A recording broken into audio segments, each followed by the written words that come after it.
All right, thanks everyone. Good morning.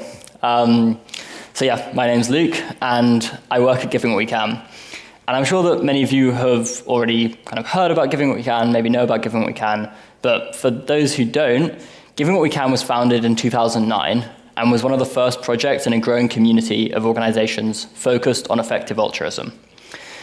Inspired by the ideas of ethicists like Peter Singer, our co-founder Toby Ord decided to dedicate and commit a large portion of his income to effective charities for the rest of his life. And shortly after that, he founded Giving What We Can with Will McCaskill to encourage others to do the same.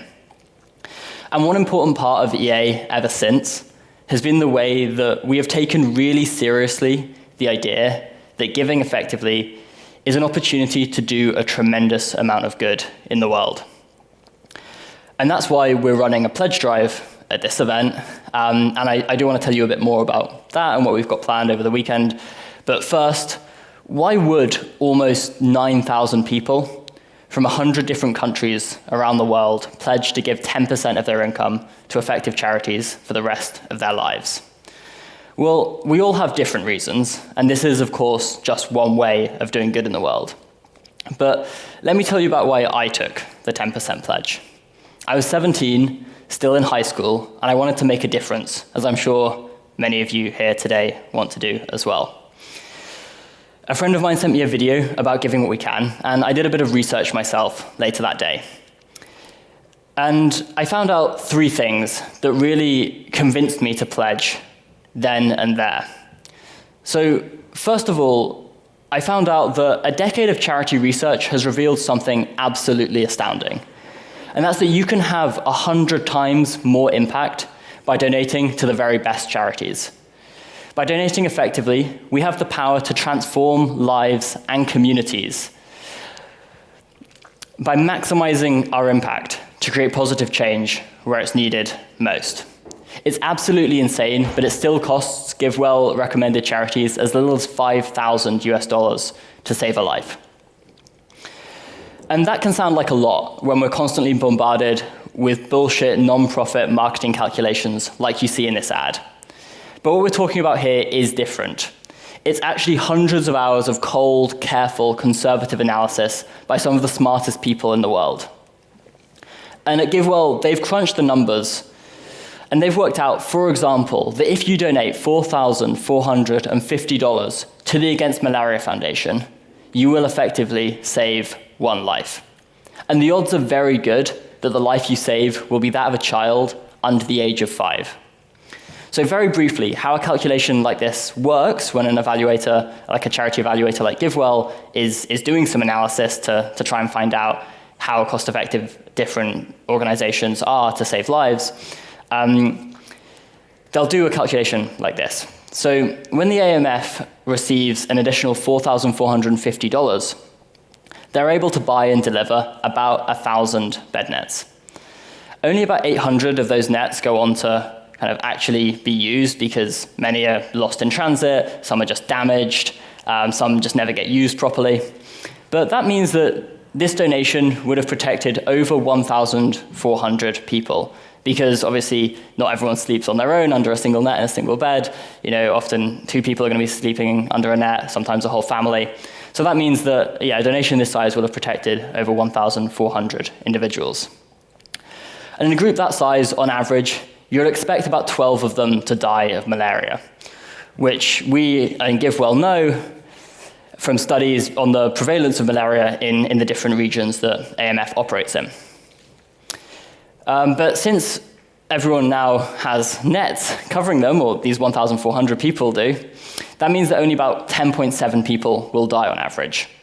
And that's kind of seen from meta-analyses of randomized controlled trial studies done on the effect of distributing insecticide-treated malaria nets in these regions with high malaria prevalence. And now you've saved almost a life and a half with your donation. But since your impact might be replaced in part by other non-profits or government actors kind of stepping in to distribute nets if you hadn't funded the Against Malaria Foundation to do so, we need to subtract a further 23% of the impact to arrive at exactly one life saved. And even after all of that analysis, maybe you still think, well, $5,000 still sounds like a lot of money. But when we compare it to the roughly $50,000 that a healthcare system in a high-income country would typically spend to save just 1 year of a citizen's life, it starts to look a lot better.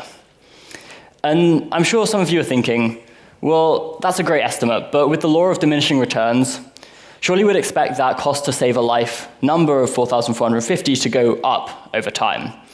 And you're absolutely right, but GiveWell have already calculated this, and they've estimated that at this time, the Against Malaria Foundation could effectively absorb a further $33.2 million without adjusting this per life saved amount. So unless anyone here today has $33.2 million in their back pocket and wants to call up the MF and tell them, then this number is actually gonna stand up. Okay, but I just want to ground this for a second, because looking at this kind of analysis is fascinating. But when you're staring at lives in spreadsheets, I think it can be all too easy to forget that these are real lives. These are real kids who have favorite foods, best friends, and families who would otherwise be at their funerals. And that's why I think it's so important to be so diligent about these calculations. Because when we're making decisions about where funding goes, it is real lives that are hanging in the balance.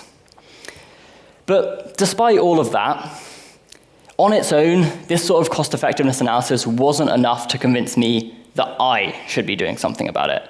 Surely I thought, it's up to the very richest people in the world to do something about this. Surely it's their responsibility. And that's when I found out this second thing that really surprised me. And that's that although my parents were both part-time primary school teachers, and I hadn't ever thought that we were amongst the very richest people in the world, it turned out that we simply were. And amazingly, we'd still have been extremely well off by global standards, even if we were donating 10% to charity. And this might be the case for you too. And I really, really encourage you to get your phones out and take a look at our How Rich Am I calculator to find out where you stack up in the global distribution of income. So I'll give you all a second to do that if you'd like. And as you do take a look at this, I really encourage you to think about what it means to be as rich as you are. And think about all the power and privilege that comes with this position in the global income distribution, and the incredible opportunity that it gives you to help the very, very, very real people who need your help the most in this world.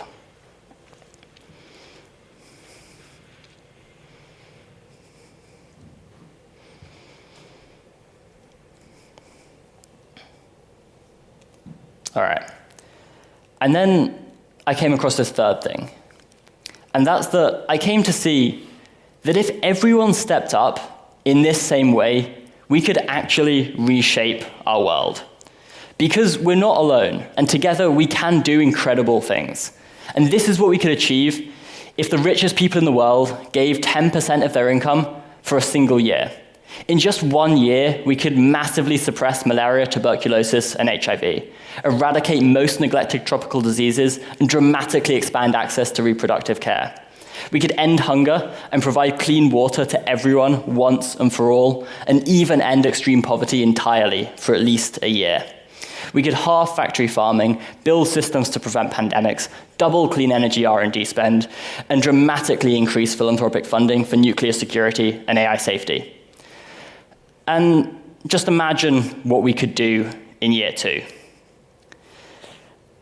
And at its heart, pledging to give effectively is just this. It's about ordinary people in high-income countries like us coming together to do extraordinary good. And at Giving What We Can, we're really, really ambitious about how many people could get involved in this collective project. Our current pledge community has already driven significant impact, having donated $378 million to effective charities. And based on how valuable pledging appears to be from our most recent impact evaluation, we're looking to double down on our efforts to scale this movement, and our vision is bold. to reach 10,000 pledges by the end of 2024, and 1 million pledges, donating in the order of $100 billion by 2040. But we can't do this alone. We'll need the backing of the EA community, both by pledging yourselves, but also by becoming advocates for pledging in the wider world. Pledging is a really powerful idea, and we think it could spread by itself. But we need to build momentum to reach a critical mass to make this thing really snowball into the mainstream. And that's why now is the perfect time to take a pledge. Not only does it contribute to our immediate goal of driving pledges and building momentum on our journey to changing cultural norms around giving in a big way, but it also provides valuable insights that will help us refine our pledge drive strategy for future events.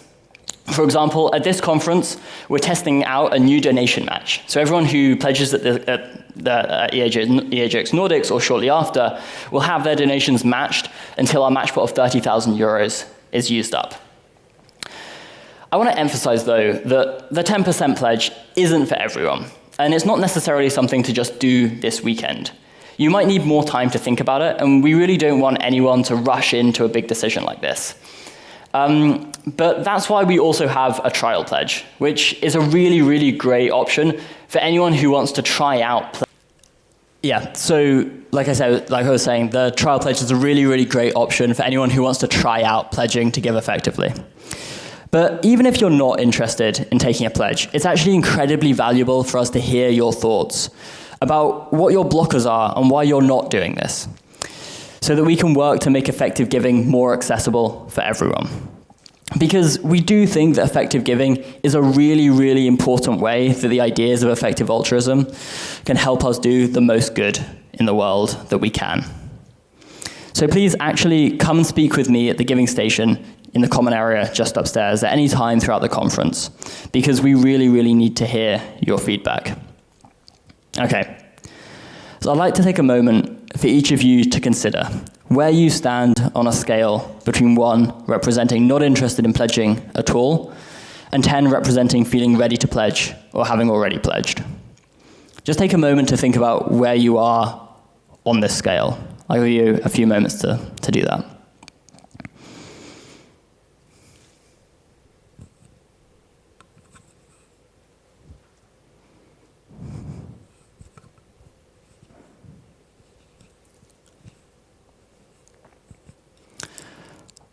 All right. As you make your way through the rest of the conference, I want you to strike up at least one conversation with someone else at the event about pledging. Ask them where they're at on a scale like this between 1 and 10, and why. Find out what motivates each other to do this, as well as what stops people from pledging. And please consider doing this even if you're not in a position to pledge, because it really is so important for us to learn why people are not doing this and what's keeping you from pledging. Be really, really willing to listen to other people's perspectives and listen respectfully. And remember that not everyone is going to be in a position to pledge. All right. So there are several ways to get involved in this pledge drive throughout the weekend. So you can book a one-to-one with me or another Giving What We Can volunteer at the event to talk through your thinking about pledging and where you're at right now. Or come chat with us at the giving station in the common area just upstairs, where I'll be with the other volunteers throughout the conference. And for those who have already pledged, join me for an informal 15 to 30-minute discussion about effective pledge advocacy, where I'll share my learnings from a project that I've been running at Giving What We Can on this theme, and we can discuss how to best to speak with family, friends, and other conference attendees about pledging.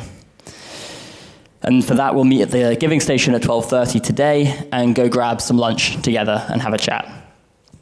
And I'll also be running a pledge celebration event after EAGxNordics on Sunday evening with all 10% and trial pledges invited. So for that, we'll meet in the foyer at 6:30 for a group picture after the closing talk, before grabbing some dinner and going to a nearby bar to celebrate this incredible commitment. And finally, I just want to remind you all to really try to have at least one open conversation with someone at this event about pledging. All right. Thank you all so much for listening to this short talk. Now we should have about 10 minutes for some questions and answers, and I'm happy to talk about anything from this talk, my work at Giving What We Can more generally, or just Giving What We Can in general, or even the kind of wider effective giving space. So, yeah, let's move to a Q&A. Thank you.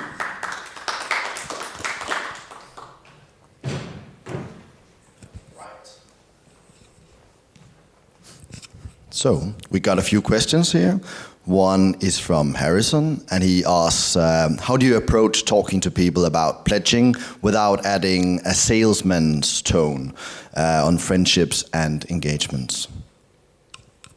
Yeah, so I think this is a really, really good question, and it's something that I've been thinking a lot about recently. Like I said, I've been running this project at Giving What We Can, where we've been, I guess, starting to try to speak to family and friends about pledging, and start to kind of see if we can build the beginnings of a program to help people who have taken a pledge to do this sort of thing. And I think it really is so important to, not kind of be really salesy about this, because it just comes across super fake, and it's also just not right. Like, I think one thing that I find really tricky now that I work at Giving What We Can and they pay me is that I'm not kind of able to really just show people that it's actually something I'm really passionate about and have been for many years before I started working at Giving What We Can. So I only started working there about a year ago, but before that I was just a pledger giving 10% for 6 years before that. And I think it is just one of the most meaningful parts of my life. And it's just something that really makes me feel like I'm living in accordance with my core values. And I think that's the way that I think is really important to approach talking about this with people. So on one hand, it's about sharing your own kind of feelings about pledging and effective giving, and how it fits into your life and why it's so important to you. But at the same time, taking the time to actually really try to understand other people's perspective and why they're not doing this or haven't done it yet. And I think that, by just really asking people that question and really, really listening to the answers, you can kind of show them that you really care about them and are interested in their thinking and their reasons and their perspectives. And I think what I found is, as I've been talking to my own family and friends about pledging, it's actually been a really heartwarming experience, because I've just come away feeling a lot closer to some of these people in my life, because I've just come to really, really understand kind of where they're at in their lives and what some of the barriers and worries they have about making a pledge like this are. Kind of when you talk to people and try to get on the same page as them and not kind of having an oppositional, salesy attitude, I think that it can just be a really, really beautiful experience to have that kind of conversation with someone, especially someone close to you. So, I've really, really enjoyed doing that in my own life. And I would encourage you to try it. But make sure that you take the time to really listen to other people and not just make a kind of marketing pitch or a sales pitch or something like this. Right, yeah, I appreciate that answer. Also, from the same questionee, you can say, what if I'm not sure about the right time to pledge? How do I know when and kind of how much? Yeah, great. So I think this is always going to ultimately be a personal decision. It's going to be something that kind of everyone who pledges is going to have to decide for themselves. And I think that, all I can really talk about is my own experience of that, which is that I watched a video and found out this kind of stuff by just looking up on Giving What We Can's website a bit about the information.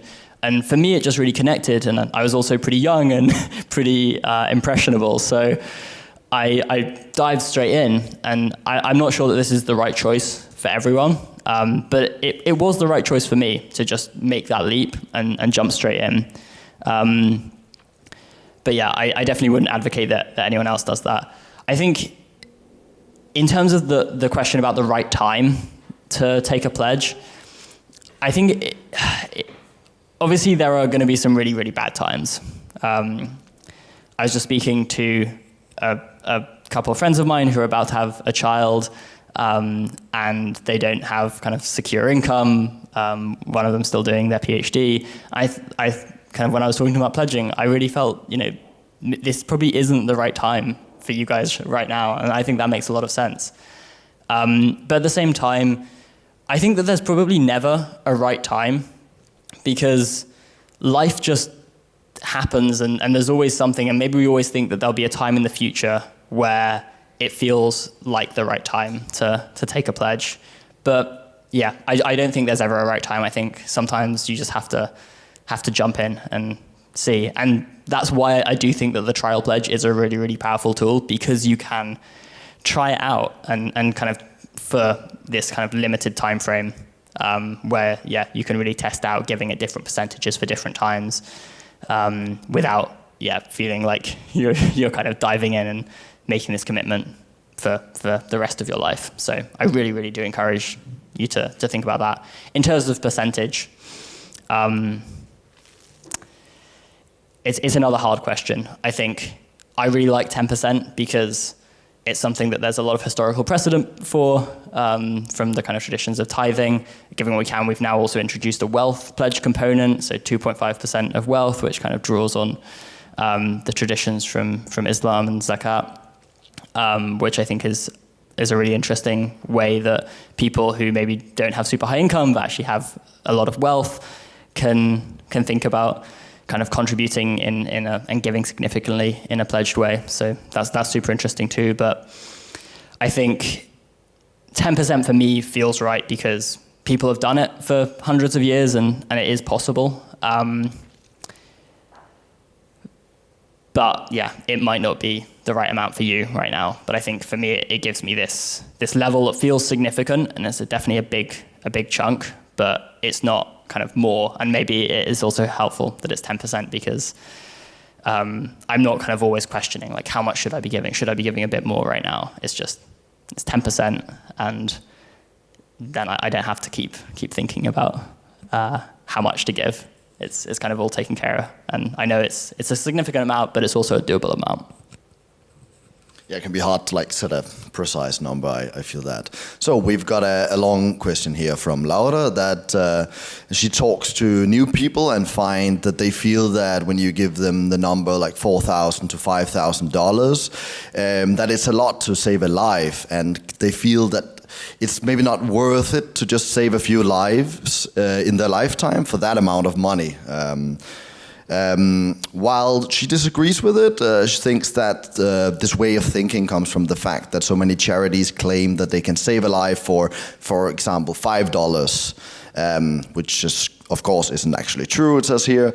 How can we convince them that it's actually great impact to just save even one life, and $5,000 is actually very little when it comes to saving a life? Yeah, great. And I spoke a bit about this kind of earlier, because I think $5,000 can sound like a lot of money, right? So, if you're giving throughout your life, you'll be able to save a few lives. But I think there are a couple different ways to frame this and think about it. And one of those ways is kind of imagine that you're walking down a street and there's this building on fire and there's kind of kids in there. It's a pretty classic example, but running into that burning building and pulling out a kid and kind of, putting them back in the arms of their parents, doing something like that would make you feel like a hero, and it would probably be one of just the most important, most meaningful moments of your entire life. It's the kind of thing that you would really genuinely remember on your deathbed and think, I lived a good life. And maybe, depending on how much we donate, maybe you'll only be able to do that a handful of times throughout your life. But I think that that's pretty fantastic, because it's not also just about the one person who doesn't die. It's actually about their entire family and community around them who don't have to experience such a tragic loss as losing a child. And I don't know if anyone here kind of has knows anyone who's kind of ever lost a child, but if you do, you'll know that it is just one of the most tragic things that can ever happen to a family and a community, and it just tears a big gaping hole kind of straight through so many people's lives that never really heals. And so I think that's the way I'd frame it, because you're not just saving one person's life, you're saving a whole community's life every time you save a child's life, and I think that's one way to kind of think about it and frame it. Yeah, thank you so much for those powerful words. I think we will end it here, but as far as I understand, people can find you, this action plan here. But I also wanted to thank you guys for asking questions and for coming here today. And make sure to reach out to Luke if you have anything else you want to discuss.